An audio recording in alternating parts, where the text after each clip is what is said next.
हाँ जी, तो next topic है हमारा गैमीटोजेनेसिस। तो गैमीटोजेनेसिस का मतलब क्या होता है? गैमीट जेनेसिस मतलब बनना, गैमीट का बनना, गैमीटोजेनेसिस। ठीक है, तो मेल गैमीट है वो तो मेल रिप्रोडक्टिव पार्ट में बनेगा जो कि टेस्टिस होता है, और जो फीमेल गैमीट है वो फीमेल रिप्रोडक्टिव पार्ट में बनेगा जो कि ओवरी होती है। तो मेल गैमीट का बनना इन ह्यूमन बींग्स कहलाता है स्पर्मेटोजेनेसिस, यानी कि स्पर्म का बनना। जेनेसिस का मतलब है बनना, तो स्पर्मेटोजेनेसिस स्पर्म का बनना। और फीमेल में ये कहलाता है oogenesis, यानी कि एग का बनना। Formation of the egg is oogenesis। तो आज का हमारा टॉपिक है स्पर्मेटोजेनेसिस। ठीक है, तो स्पर्म हमारे कहाँ पे बनते हैं? सेमिनिफेरस ट्यूब्यूल में। हमने जो स्ट्रक्चर ऑफ टेस्टिस पढ़ी थी, अगर आपको याद हो तो इस तरह की आपकी स्ट्रक्चर थी, इस तरीके से आपके सेगमेंट थे टेस्टिस में, जिनको हम लोक्यूल बोलते थे। ठीक, हर लोक्यूल के अंदर 1 से 3 क्या थे आपके? Seminiferous tubule. इस तरीके से हाईली कोइल्ड स्ट्रक्चर जो ये थी, ये आपके क्या थे? Seminiferous tubule. ठीक, तो जो आपकी स्पर्म का निर्माण होता है वो इन्हीं ट्यूब्यूल्स के अंदर होता है। इसका हमने आपको क्रॉस सेक्शन भी दिखाया था ऐसे, जिसमें आपकी सेल थी, कुछ सेल नज़र आ रही थी। वो डायग्राम आपको दोबारा दिखा देंगे अगर आप भूल गए हो तो। पहले थोड़ा सा इसके बारे में देख लेते हैं। ठीक, तो स्पर्मेटोजेनेसिस तो ये कहाँ पे बनते हैं? सेमिनिफेरस ट्यूब्यूल के अंदर बनते हैं। ये कब स्टार्ट बनते हैं स्पर्म बनने? प्यूबर्टी। ठीक है, यानी कि जब यौवन अवस्था में एंट्री हो जाती है 13 या 14 साल के बाद, कभी भी स्टार्ट हो सकती है ये। ठीक है, तो उस वक्त बाकी और भी चेंजेस आते हैं, जैसे दाढ़ी मूंछ आना, तो स्पर्म बनने स्टार्ट हो जाते हैं। ठीक है, तो इसमें जो मेल जर्म सेल हैं उनका इम्पोर्टेंट रोल होता है, वही बनाती हैं। मेल जर्म सेल आपकी कहाँ पे प्रेजेंट थी? सेमिनिफेरस ट्यूब्यूल के अंदर थी।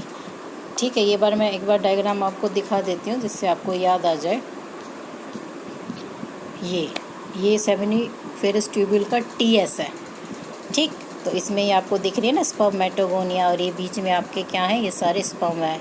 ये वाली आपकी ये आपकी सर्टोली सेल है, ये जो बड़े वाली है, और ये क्या है? आपके स्पर्मेटोगोनिया, और जो बीच में है ये सारे, ये आपके स्पर्म्स हैं। ठीक है, तो ये वाला आपका डायग्राम था सेमिनिफेरस ट्यूब्यूल के TS का। ठीक है, तो यही होती हैं आपकी मेल जर्म सेल। इनको हम स्पर्मेटोगोनिया भी बोलते हैं।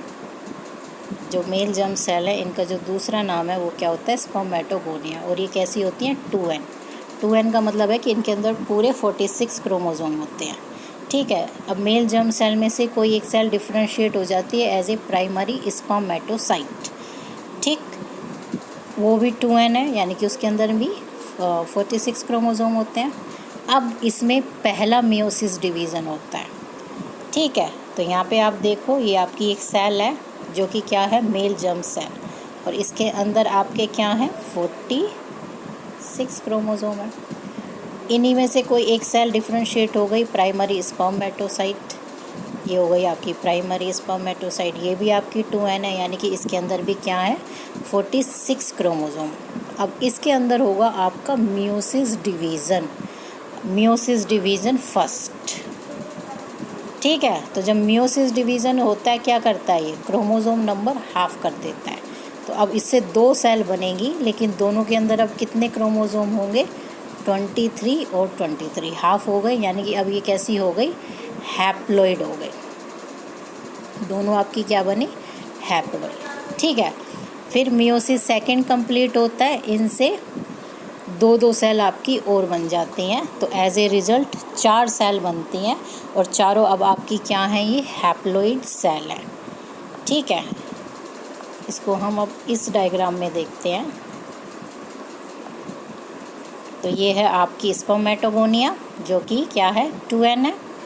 ठीक है, इन्हीं में से एक सेल डिफ्रेंशिएट हो जाती है एज ए प्राइमरी।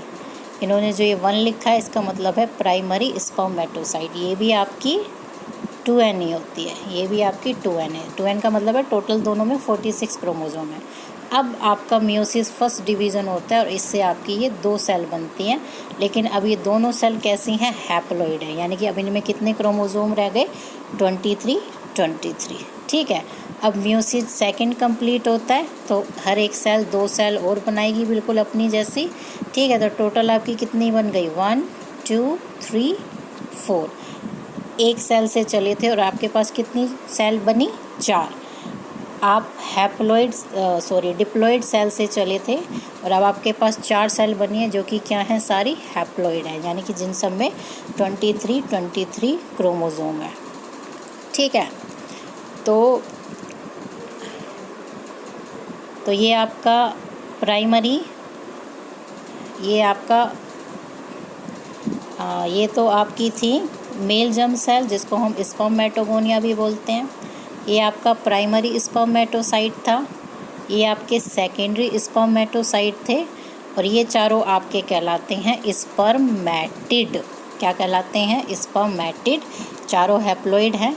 फिर ये चारों ट्रांसफॉर्म हो जाते हैं। ट्रांसफॉर्म का मतलब होता है शेप बदलते हैं। अभी यहाँ पे तो ये सारे राउंड दिख रहे हैं, तो यहाँ पे अब ये कैसी शेप ले लेते हैं, ऐसी शेप ले लेते हैं।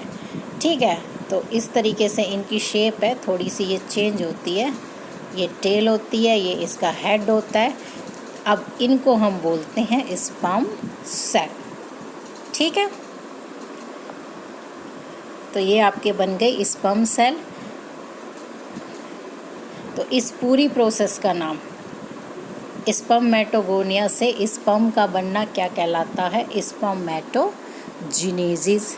ठीक है, और जो ये वाला स्टेप था यहाँ से यहाँ तक वाला, यहाँ से यहाँ तक का, यानी कि जो ये आपके स्पर्मेटिड बने हैं 4, ये चारों, इनका इस शेप में बदलना, स्पर्म वाली शेप में बदलना, इसको हम बोलते हैं स्पर्मियोजेनेसिस। क्या कहलाता है ये, स्पर्मियोजेनेसिस।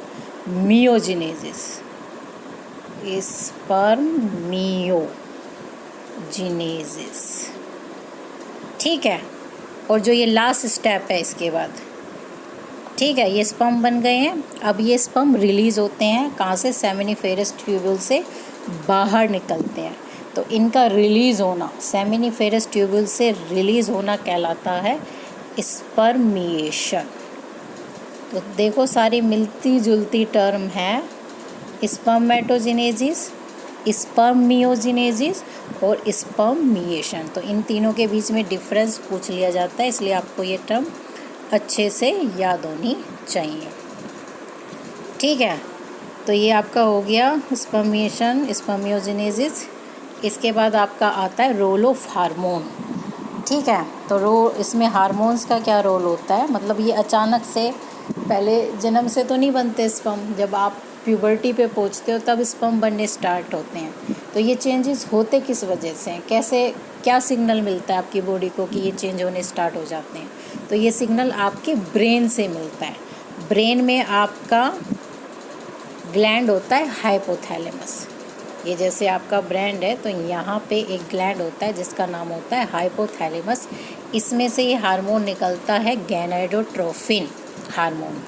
ठीक है, तो जब आप प्यूबर्टी पे पहुँचते हो तो इसका लेवल बढ़ता है, यानी कि ये ज़्यादा मात्रा में निकलना स्टार्ट होता है।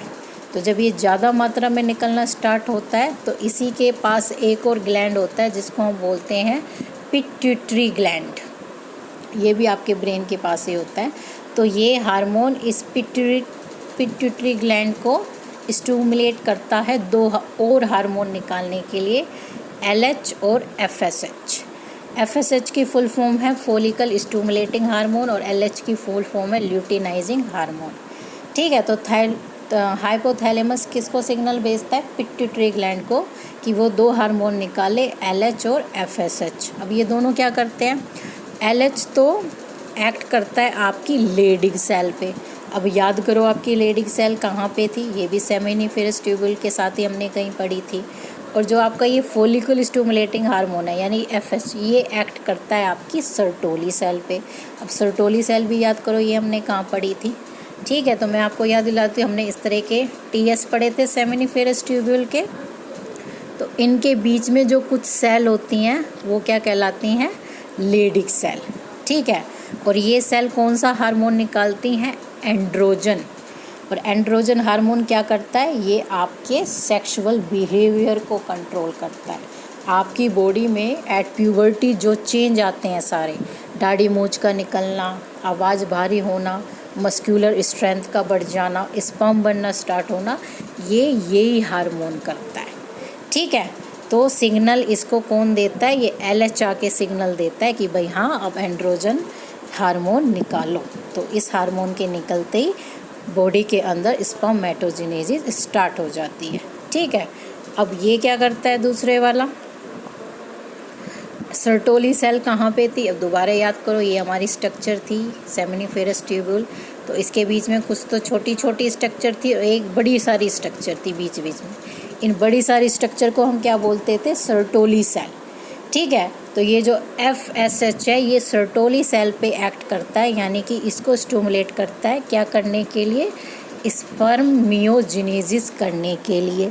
अब स्पर्मियोजेनेसिस हमने अभी अभी पढ़ा है। क्या होता है स्पर्मियोजेनेसिस?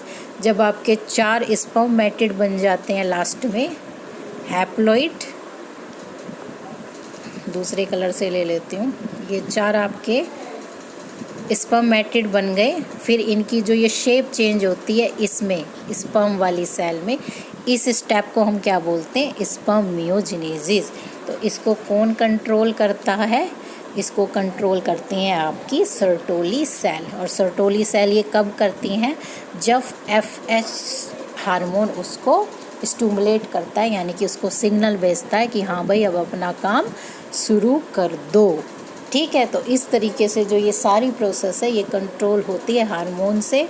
मेनली आपके 3 हार्मोन है इसमें, गैनेडोट्रोफिन जिसको हाइपोथैलेमस निकालता है, फिर वो LH और FSH बनाता है। ये दोनों आपके कहाँ जाते हैं? LH तो आपके लेडिक सेल पे सिग्नल भेजता है और जो FSH है वो आपकी सर्टोली सेल को सिग्नल भेजता है। इस तरीके से स्पर्मेटोजेनेसिस कंप्लीट होती है।